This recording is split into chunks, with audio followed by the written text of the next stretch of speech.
it's just down the last section as future projects, and it might be an opportunity, I suppose, to reflect on what we've talked about over the last couple of days, and perhaps what we haven't talked about that we should have, and also what might go into the next event, which is at the end of January on regional and national networks. But also, as I said at the start of Friday, one of the purposes of a network is to think about perhaps grander projects, grander funding applications, and so on. I know that, an obvious thing that keeps coming up is mapping, so we might want to talk about that. I know you wanted to talk a bit about the urban as well, John. Did I? Yeah, we were talking about it at lunch, just because you essentially hadn't really covered it, I suppose. Yeah, I thought a little bit about it the other day, but yesterday, it seems like 2 days ago. I suppose in thinking about London, this is by way of a kind of segue to the Southampton workshop. I suppose I want to know more about the degree to which London is representative. We've heard in 1 or 2 papers and in discussions the degree to which London figures as obviously it might as a capital, as a centre of empire. With the Royal Asiatic Society, London being compared to other cities of empire. But I also wanted, for my own purposes and other people in the rooms, to think about how London appears to other centres, other metropolitan centres, even within the UK or within North America. The way in which people might look to London as being representative. Or one of the things that I'm particularly interested in for the 18th century and 19th century and 20th century, early part anyway, after that becomes pointless, the way in which Liverpool models itself on London, or thinks it has to be the next best thing after London, in which it's in severe competition to be the second city of empire with Glasgow. So that kind of imitative capacity that London offers to other centres, whether it's Bristol, Liverpool, Glasgow, I suppose are the obvious ones, but there would be others too, like Sheffield. And the way in which those communities or subgroups within them want to construe their civic identity in terms of constituting themselves into some kind of civic pride. So I suppose I'm interested in how you do that, and how London figures as an idea or as a model in that regard. And I suppose in relation to that, Greg showed me something on his laptop at lunchtime, which was just extraordinary. Go on. But it's about how we visually represent these things and what we're capable of interpreting, given our brains are wired such that we can only take in so many variables at any one time and read them. That's based on medical knowledge. There's a fantastic young woman in one of the best things I saw on television recently was a young woman in Massachusetts whose mother had suffered from breast cancer, and so she, being a very techie young girl, through her teens, by the time she was 21, she'd modelled a piece of software which now enables all our major hospitals throughout the world to read scans, to read the picture from a magnetic resonance imaging, and to tell whether there are cancerous cells on that image. And until she did that, what we would do would get radiologists and 2 or 3 consultants to get round a table and to study the image. And the point is that their success rate for saying whether this is a malformation of cells was very poor, very low. And that's because they were dealing with something like 12 variables in an image. And our brains can't do that. Whereas a piece of software, which she devised, just did it like that. And now there's a 98% accuracy rate of reading that image. So I'm just kind of bearing that in mind, but in terms of our human limitation, which is what struck me most when I looked at Greg's laptop.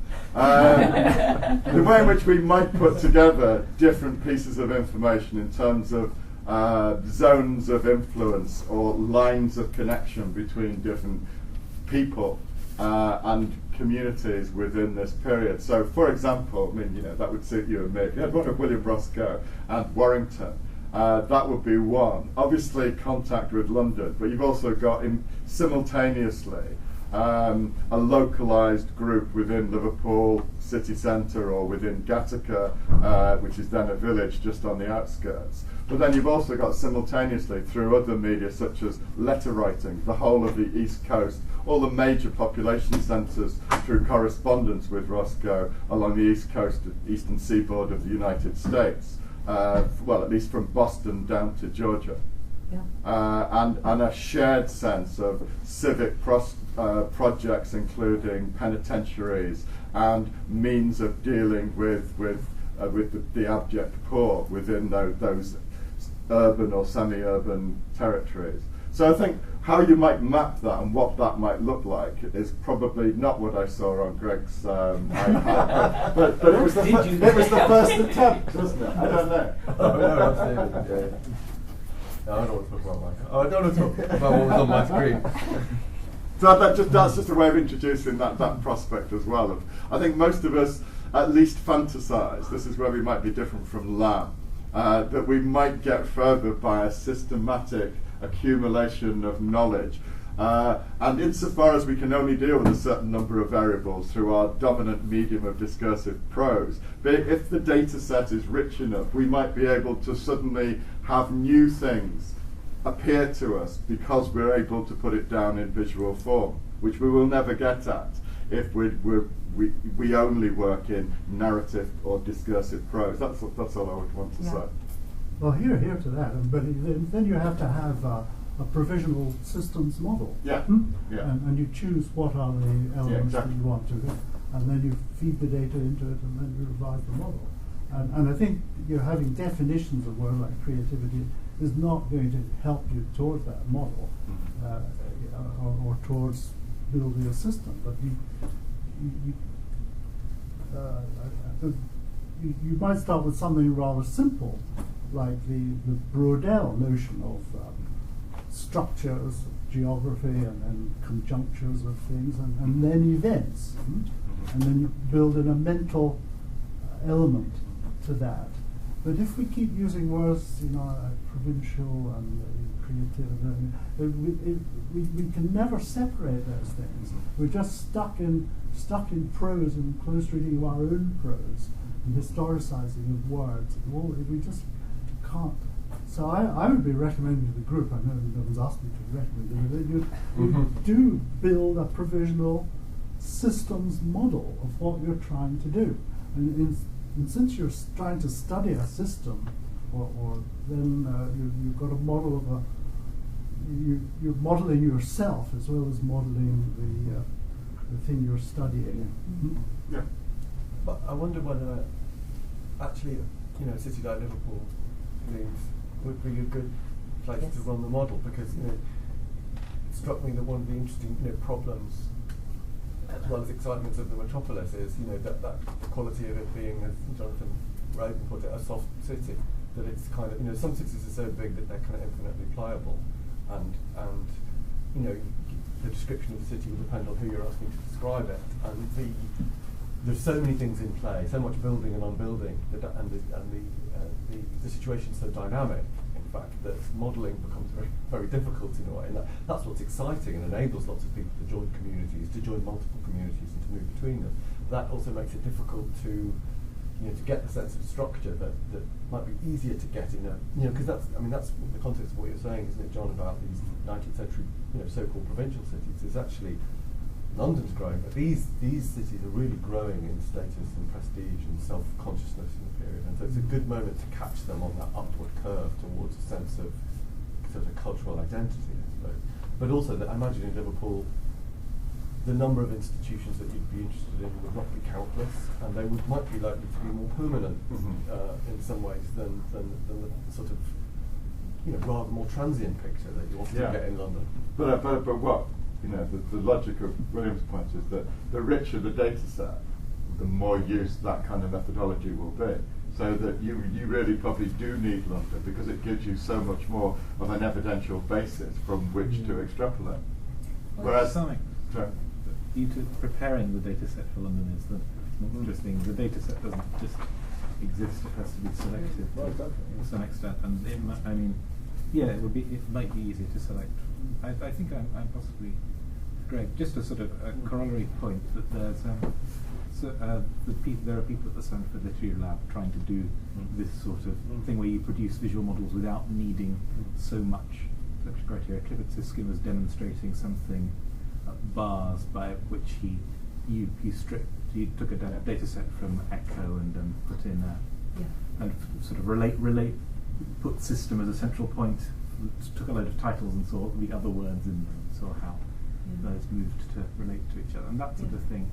I think I have some problems with the methodology. I'm still not quite sure on the size of that data set or how it's being used, but I think that sort of thing. There might be something you can do with that with bodies of letters or institutional archives or things along those lines. Yeah, I wanted to jump in there because I've mentioned to David now a couple of times about the Stanford Literary Lab, and there's a couple different digital projects going on there, and people trying to develop their own software programs, but there's also a historian of early Mexican history at my university who's been using anthropological software that can map in layers chronologically this way over the same geographic site. So there are different ways to be thinking about this, and we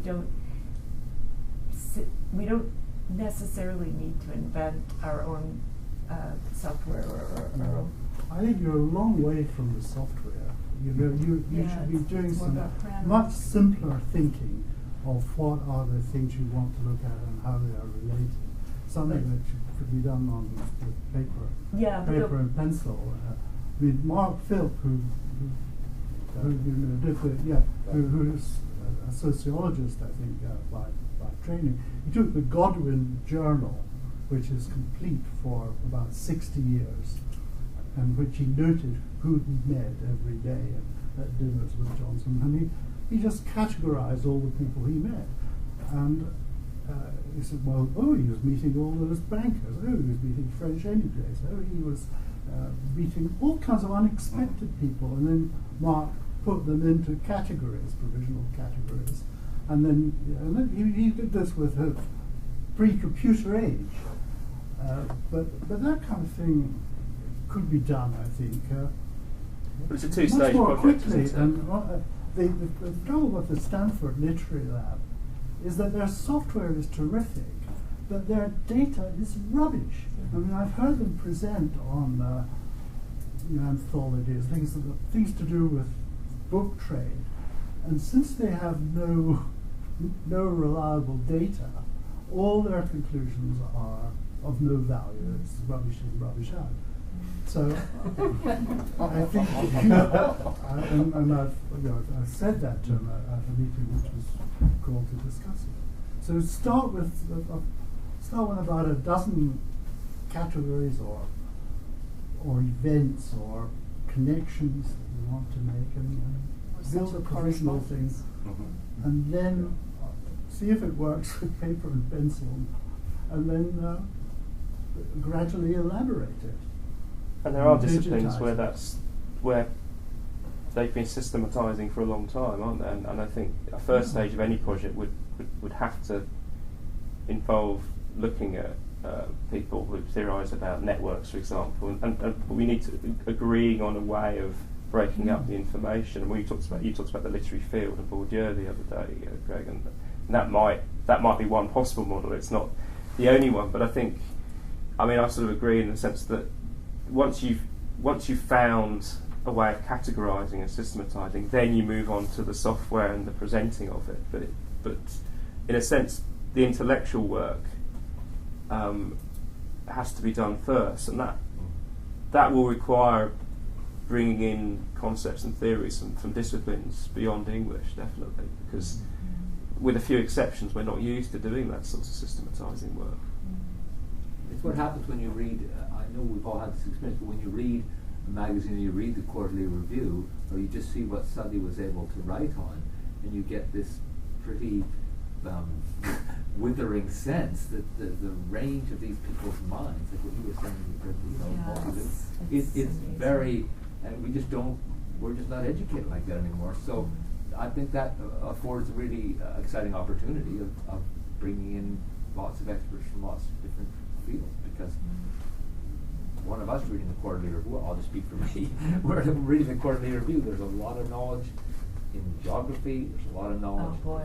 Yeah. Oh boy, is exactly right. It's amazing. Yeah. But that's the project that I mentioned yesterday about the people in Australia that are doing the quarterly review. They're making connections like that just by seeing how many bankers contributed, how many architects contributed, how many people from other areas of the world contributed. Yeah, the other thing I would say in terms of future direction, if you wanted to do a city like an urban center like Liverpool, it's really not that small scale, because it's completely and historically implicated in the Atlantic world, so it's actually quite huge. And I would think that the Atlantic world would be a good direction to go in, and a way to both localize with Liverpool, but then to expand into this Well, if we really have massive. to do that kind of local and global Yeah. simultaneous, that would be what you want to do. Yeah. Yeah. I suppose I want to come back to, there is something in the challenge of the current moment of digital humanities and interdisciplinarity. And this network itself is a useful opportunity for us to reflect on where we are and what we do, and actually what we're capable of doing. And that's true of bars as well. It just does strike me that we've lived through the last few years where quite a number of the plenary speakers that the British Association for Romantic Studies have invited to plenaries are outside our disciplinary area. Now that's good, that's healthy, that's interdisciplinarity of a kind. But it seems to me, worth thinking about what we know we're good at. Yeah. That's not being complacent, but also know where we might be able to make a contribution with the skill set we've got, as well as adducing other skill sets from other people from other disciplines. And it seems to me that's why we might well want to come back to language and to key terms that have contributed to and founded the genealogy of our disciplines, such as creativity and community, within the purview of the Romantic period. So it seems to me, interdisciplinarity, so long as we've got a strong enough sense of what we do well and why we want to do it, and how we've already been constituted as critics from the hinterland of Romanticism as defined across the last, since Romanticism. So I think I want to look outwards, but I also want to, I would like us also to be sure of the virtues that we have, and that we don't actually give up on them either. Yeah. Well, that's when we were talking about systematizing. I was thinking about Franco Moretti and his work on geography of the novel, and more recently on graphs, maps, and trees. And he's got this idea of sort of distance reading, hasn't it? Where you don't actually look at the details of the text. You think about other ways of finding text and relationships between texts. And I'm interested in that, but it makes me shudder, because actually what I like doing, I like a nice juicy quotation from that, which is, and I'm precisely interested in it because it's unusual, because it's atypical, because actually it might not actually tell us very much about the culture it comes from, because it's from a particularly peculiar point of view, and that is the real challenge, I think, for anyone who's training at least partly as a literary critic, moving into something which is historically more to do with other disciplines. You can sort of use both, can't you? Because one of the things you could use Moretti's reading to do is prove that Lamb quotation is really atypical by seeing what patterns of language are mirrored in other things, which you then would not have to read, and then you could say for sure that Lamb is odd as we think.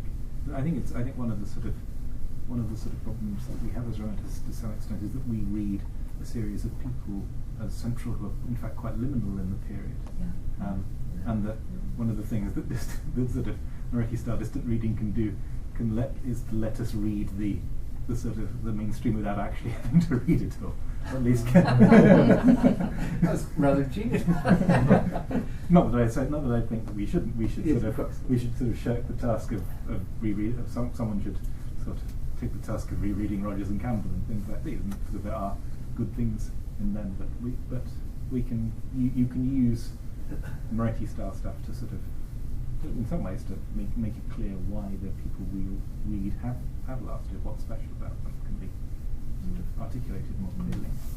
Yeah, and in terms of thinking about Liverpool and the transatlantic world, I was thinking about that was already raised in some of the reading that we did for the session earlier today, and in terms of the Priestley and Payne network. I mean, that's a very cohesive, tight community that happened to be transatlantic for political reasons. But there are similar networks, publishing networks, correspondence networks, as well as economic and social. So you can still stay within the ideas of creativity and community.